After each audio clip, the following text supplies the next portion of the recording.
If you're looking for a new way to support Side Mission, check out Dubby.gg, an energy supplement company trying to make a difference. Make sure to use code SIDEMISSION for 15% off your order. Thank you, Dubby, for sponsoring this episode, and we hope you enjoy.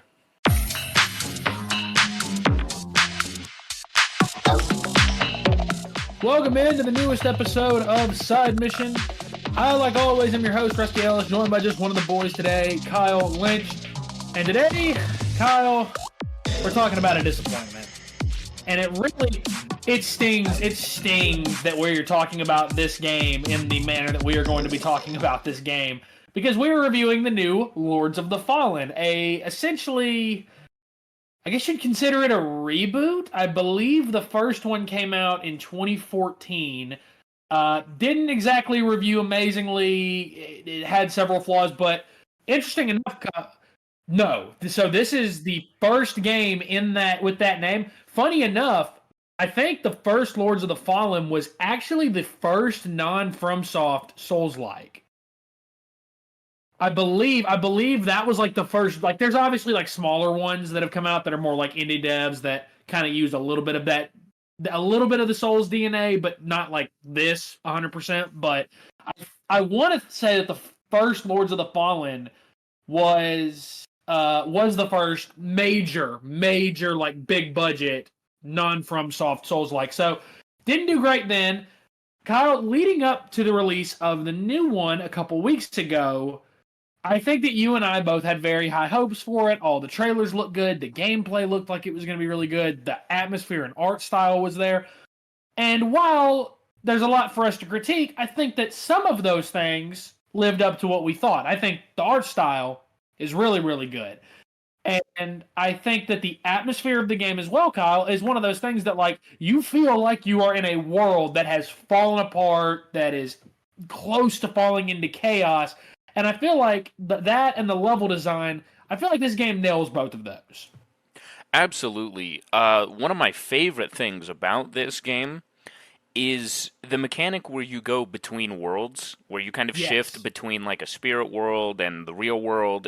It's a mechanic that is not necessarily new to gaming, but it's not one that you see a lot of. The most, famous one that I can think of is obviously Link to the Past, where in, the Zelda game, you got to shift between, the mirror world and the real world. I think that concept is really cool. I think that there's not a lot of games that do that, honestly, but this game was, I think a little bit overwhelming at first with the way that they used the mechanic, because it was almost suddenly that, you're going in and you don't spend a lot of time in the real world before they're like, all right, so by the way, you can, phase shift pretty much whenever you want, and it felt a little bit overwhelming at first, but I feel like we got it down after we played around with it a bit, after I died there and got stuck for 10 minutes in the beginning area because my dumbass didn't realize that I wasn't supposed to be in Umbral, which is what they call essentially like the spirit world in here. There's, what is it, Axiom for the real world? Axiom is the realm of the living, and Umbral is the realm of the dead. Yes. Yeah. So I was in Umbral because during the beginning part of the game, you're told about, the mechanic, and it's like, you can do this. And there's this statue that you can use that takes you out of Umbral, but for some reason, I thought because the statue was there and I was in Axiom, in the living world, your lamp will react when there's a statue, but you can't see it till you pull your lantern out. And so I was like, oh, I'm supposed to go into Umbral here. And then I got stuck not realizing that I wasn't supposed to. That statue was actually just there for me to come out of Umbral, because when you're in Umbral, there was a barrier that was blocking the path to progression. And I felt really stupid when Rusty hopped in the party and hit that screen share, and he was like, hey man, you gotta go out of Umbral, and it's just right over that hill. Yeah, well, to be fair to you, I think a lot of times in games like this, like, you're not really able to go up hills very often. That's true. hills like that, normally it feels like you're not really meant to climb them. So I can't exactly clown you for that too much, because it also kind of blended in with the environment. At least I thought it did. Yeah, that's true. And I'm with you. That I think the first things that I have to say is when you told me that an older Zelda game tried this mechanic out with the limited technology that existed at the time. Oh my God, that is impressive.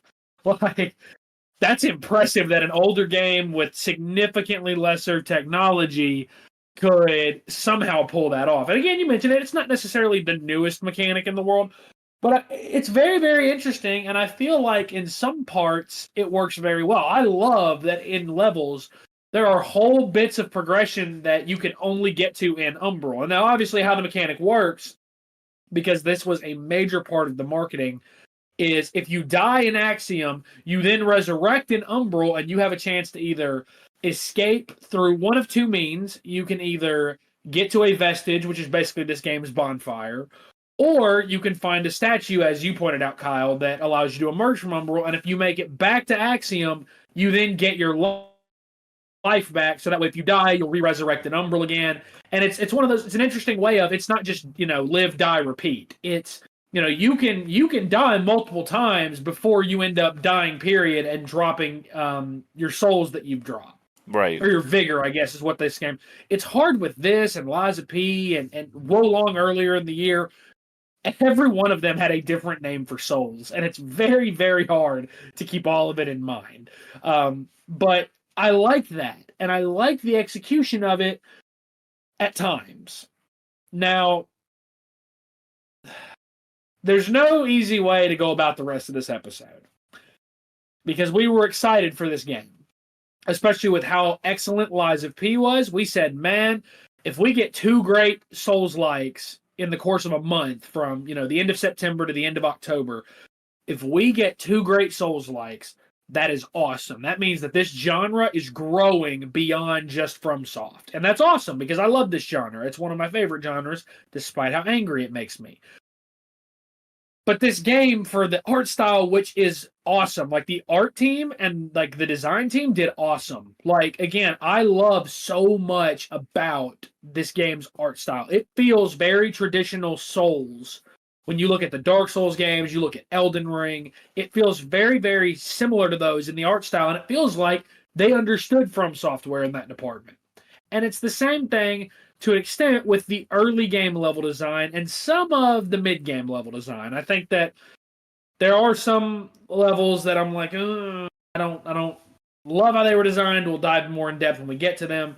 But Kyle, I feel like the first place to start, and unfortunately, if you are a big Souls-like fan, you're probably tired of hearing this criticism about Souls-likes, but unfortunately, in this game, it's true. It's the low-hanging fruit.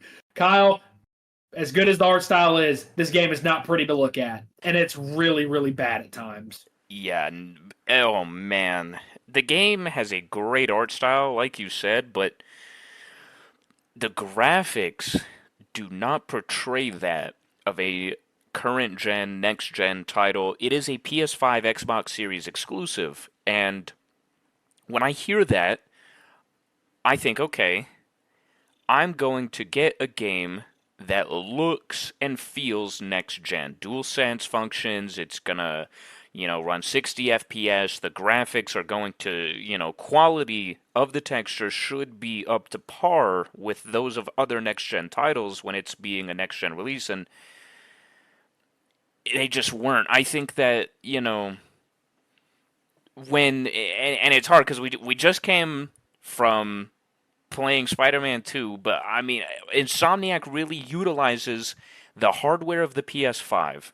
When I hear that an Insomniac game is going to be a next-gen exclusive, I know, okay, I'm in for an experience, and I would like to see everybody who is making games that, are this big, utilizing that next-gen hardware, utilizing the graphical capability of an Xbox Series X, a PS5, because, man, this game is ugly. In frame rate especially. Like, the art style is great, but the graphics are PS4 at best, and the frame rate drops so much, especially during co-op, which is a big reason that we were excited about this game. Was in Lies of P, you didn't get to play co-op, and I think that that was a smart design choice. It worked well for that game. In this game, we do get to play co-op, except there's almost no hit detection from your partner. So I had Rusty come into my game, and not only was it just constantly tearing frames, it wasn't letting him hit the enemies like at all. He would attack them, and they would not only just stand there.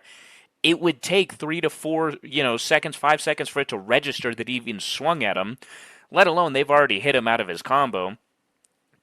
Yeah. A couple of hits is a matter of life and death in these games, and when you have online multiplayer, that shit has to be precise. You cannot be lagging by any means. It's just unplayable co-op. Yeah, and I think that that's one of the biggest letdowns. That really is one of the biggest letdowns, just because, again, we were so excited for that, and that was one thing that, we looked forward to, just because, again, you mentioned it, we couldn't do that in Lies of P, so we were looking forward to doing that here. And because co-op ultimately is a big, big part of these games. Most of them, it's a massive part of the games. That's, summoning co-ops. Obviously, you open yourself up to invasion, but playing these games with friends really makes them more accessible. I think about Elden Ring. Elden Ring, imagine if you couldn't co-op in that game. That game is massive. But the fact that, for real, like, it would take 2 to 3 seconds for my hit to register. By the time it registers, I'm being smacked out of a combo, and I've probably taken 2 to 3 hits because of that, and that's really not good. There's no way, if you love Souls-likes and you're tired of hearing people say, well, the game doesn't run well, doesn't look good, if you're tired of hearing that, then I think that maybe, just maybe, you're being a little defensive, and you need to recognize that, hey, the devs didn't do a great job on the optimization, because it's like this really with every version that I've seen of the game.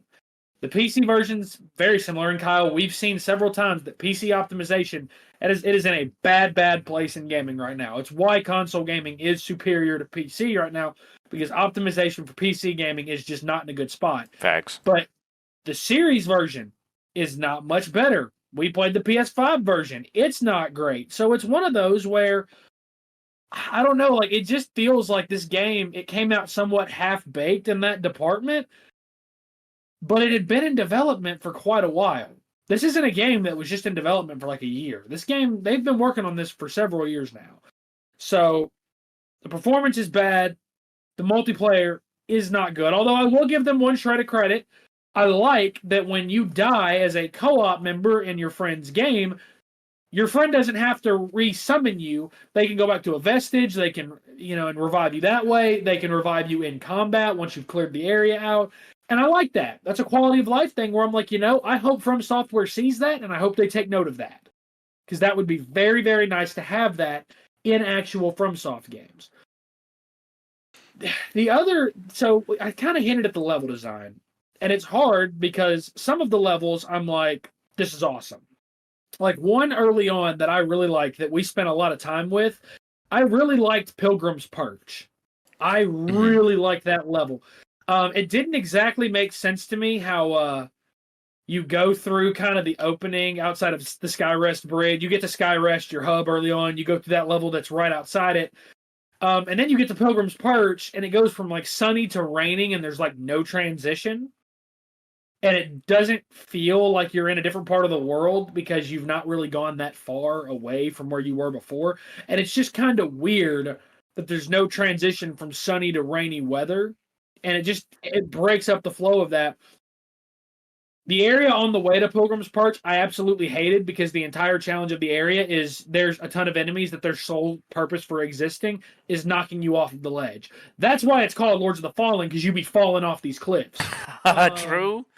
That's 100% why. Like, that's a great joke that I just came up with. I'm sure that somebody else has said that. I can't take full credit, but like that's kind of my big thing there is like I've not, and we said it in Lies of P, if you've listened to that episode by now.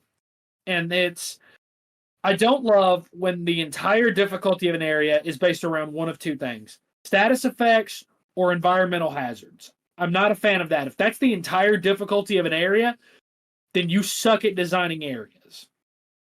And I feel like designing an area that is like, Kyle, why do these games insist on having platforming? Yeah, these are not platforming games. They are Like, they are what's the not. point? Dude, it What's the pissed me off point a of that, lot, bro? Liza P. It was bad in Liza P. Like the platforming in Liza P was not fun, dude. It was worse here, Yo, especially way early. worse It was here. worse here. And Like, dude, you're having to make precision jumps, and it's like you land from a jump, and then you roll forward like an additional 10 feet. yeah, that dude, the amount of times that had almost killed me because the roll would land me right at the very edge, like those swinging platforms that we were having to jump on. Man, Yes. I was lucky I didn't roll off of one. But then I would just jump onto another platform and an enemy would just hit me off anyways. So Yeah. Like, it's annoying, dude. It's annoying as all hell. It's like, listen, I get it that, there's always going to be parts of levels that are like that, but man, there is no point to make platforming an essential part of a level. The facts. other thing is, and this is a really big critique that I had because I think that this kills early players early on. I think this game throws way too much at the player way too quickly. Like, Yes. I think that in terms of different game mechanics they introduce, I think that in the number of sheer enemies they throw at you early on, I think it in several things. All I could think was, man, I really feel kind of overwhelmed. Like I've not been eased into the game. Like the first boss that you fight that's got a boss health bar is a very, very easy boss. It's a pushover. Now it's followed up with a boss that is meant to kill you, and I think Yeah. you can kill the Reaper. I think you can, but obviously neither of us did. We're not good enough at these games to do that. Uh, but really, from there on out, like it just throws what feels like dozens and dozens of enemies at you at one time, along with the fact that it just throws so many mechanics like Umbral. The Umbral Axiom mechanic is great, and I love it in theory.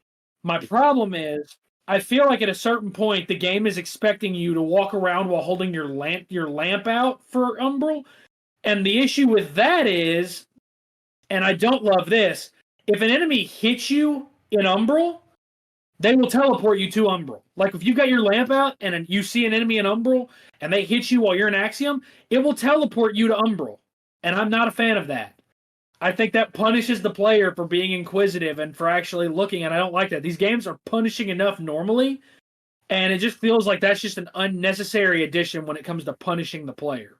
So I think that they would have been better off maybe easing the player into a lot of these mechanics instead of just throwing all of them at you at once. And I don't know, like there's just the best way I've heard it described is that Lies of P was a fun game to play, even in the most frustrating of moments. I don't think I had fun a single moment I played this game. And it wasn't because of one thing or another. It was because of a mix of every one of its issues. And that's frustrating. I absolutely agree with everything. The main thing, like I was trying to say earlier, it throws a lot at you in the beginning, especially with you going between, Umbral and Axiom. I absolutely love the mechanic. I don't think I love the way that it was used in here. I think that I would like to see another Souls-like try this mechanic, or maybe if they do a sequel, polish it really well, make it look like a next-gen title, and maybe have certain areas where it's like, okay, everywhere in this area is Umbral, but I don't think have the entire game also have an Umbral part, because like that's a bit much, and it's like if you don't run through this entire game in Axiom and Umbral, you're gonna miss shit. And it's like I want just certain levels or certain areas that's like, hey, you can also go into Umbral here because there's things to explore. But like Rusty said, if you're not constantly holding out your lamp, I feel like I'm always missing stuff. There was a whole section where we missed upgrade material for our heals. Not just like upgrade material for my weapons, my armor, for my heals. There's only one way to upgrade your healing, and missing that kind of upgrade material is huge. But the only way we got it was because I was just goofing off, like, oh, I'm gonna look around with my lamp, and I found a pathway that wasn't shown in Axiom. I felt very overwhelmed playing this game, and it sucks because I was really, really looking forward to this, and I think that if they make a sequel and they are able to polish it better, maybe slow down on throwing so much shit at the player right at the very get-go, it would be a good game because they have the art style nailed, and the combat wasn't bad. I felt like the combat was pretty good. It's mainly when I try to play co-op that I think the combat tanks because of the hit detection just being non-existent for your partner. But yeah, man, I really wish that this game had been polished more, if I'm being honest. Yeah, we've talked about it. There's typically two categories of Souls-likes. There's Souls-likes that clearly understand the essence of FromSoft, and there's Souls-likes that don't. Lies of P is in the positive category. The Star Wars Jedi games are in the positive category. The Neo games are in a big positive category. I have not played Blasphemous 2 or Mortal Shell, but I know that those are both considered to be great Souls-likes. The unfortunate thing is this kind of falls into the same vein as the first Lords of the Fallen. It falls into the same vein as Thymesia. It falls into the same vein as Wo Long for me. Wo Long, I think, reviewed solid as a whole, but I was not a huge fan of it, specifically because for some reason the dodge was also the parry. And unfortunately, Lords of the Fallen 2023 kind of falls into that same category. And it sucks because there are things there where you're like, okay, there's a pulse here. There's something here. There's a skeleton of them understanding FromSoft here, but they don't quite have the meat. They don't quite have everything else that you need in order for the game to be successful. Lies of P told an incredible story, had great gameplay, great combat, and when it was balanced properly with the patch, it was even better. It was awesome. And I think that the problem with Lords of the Fallen is there's so much that's rough that you almost lose sight of the good simply because that negative is always there. We said in the Assassin's Creed Mirage episode, if you've listened to that, we said that the game looks great, but the problem is it makes the facial animations or lack thereof a big distraction. Everything in this game that doesn't work takes away from everything that does. And it sucks because for every one thing it does great, there seemingly is always two things that it doesn't do great. I really wish that this game was better, and I'm hopeful that they will take criticism, the devs will take criticism, and if they have another shot to make a sequel, and I hope they do, they're able to make it better. I will say, if they get a sequel wrong, Lords of the Fallen needs to just be retired, and they need to move on to something else.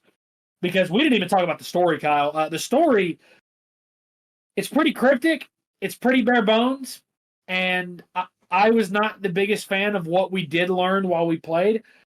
I very much thought that the story was just kind of Like, again, Lies of P is the best Souls-like ever. We said that before this game was released, and we were told that we shouldn't say that because Lords of the Fallen was right around the corner. But we can say it now, even though we already said it. Lies of P is the best Souls-like. Lords of the Fallen did not live up to it. And I can't help but think that maybe, just maybe, if this game had maybe been in the oven for a little bit longer and it didn't come out so close to Lies of P, it could have been a very good game. So that will wrap up this episode of Side Mission. Be sure to check us out on Twitter at Side Mission Pod. You can follow us as well on Facebook at Side Mission Podcast. For Kyle Lynch, I'm Rusty Ellis. Thanks for listening.